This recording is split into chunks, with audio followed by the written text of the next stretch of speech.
Hello, আশা করি তোমরা সকল ভালো আছো। ইউটিউব চ্যানেল ব্লগ ভিডিও দেখেন। আমি মাংস কাটতাছি কমে 6-7 কেজি আর অনেকক্ষণ ধরে বইতাছি। আর এটা হচ্ছে সব পকোড়া পকোড়ার মতন বাসি করি না ময়দা দিয়া ক্লানপুর দিয়া এইসব দিয়ে এটিকে ফ্রাই করা তেলের মধ্যে ময় মশলা সব কিছু দিয়ে তো ভাবলাম আপনাদের সাথে শেয়ার করি, বুঝছেন। তো এটি ছোটো ছোটো টুকরা করিয়া চিকেন রাইসের লগে দিই পারি। আপনারা দেখামো আমি কি কি করতেছি না করতেছি।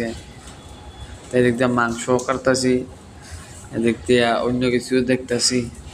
মানে ছোটো ছোটো ছোটো ছোটো করে কাটো লাগে মাংসটি, এই বুঝছেন নাকি কইছি।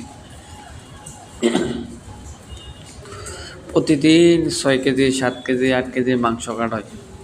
আর আপনাদের বিরিয়ানিও আছে, আরও অন্য অন্য জিনিস আছে, মানে অনেক কিছু আছে এই আপনারা দেখেন। আপনার জন্য মানে অন্য কিছু দেখাইতেছি।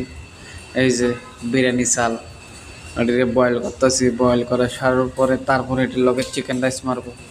দেখেন কত বড় হাঁডি, এর ভিতরে 7 কেজি হয়েছে মাংস, মানে অনেক কিছু আছে তারপরে ডিম,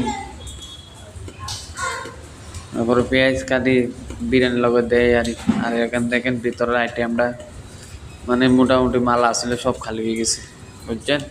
হয়েছে ভিতরে কাস্টমার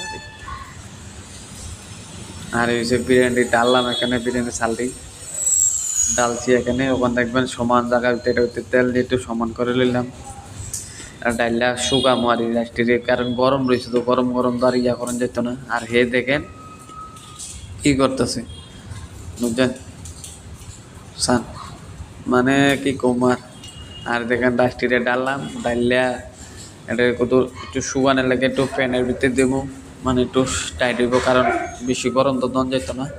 আপনারা ঘুরে ঘুরে দেখাইতেছি বুঝছেন। আর এই যে রাতের ভিডিও, রাতের ডিউটি শেষ করে রুমে আইলাম, খাইতাম, জামা টামা খুললাম, বইছি রুমে খাওয়ানোর লেগে। তো আশা করি সকল ভালো থাকবেন আর ভিডিওটা শেয়ার করবেন।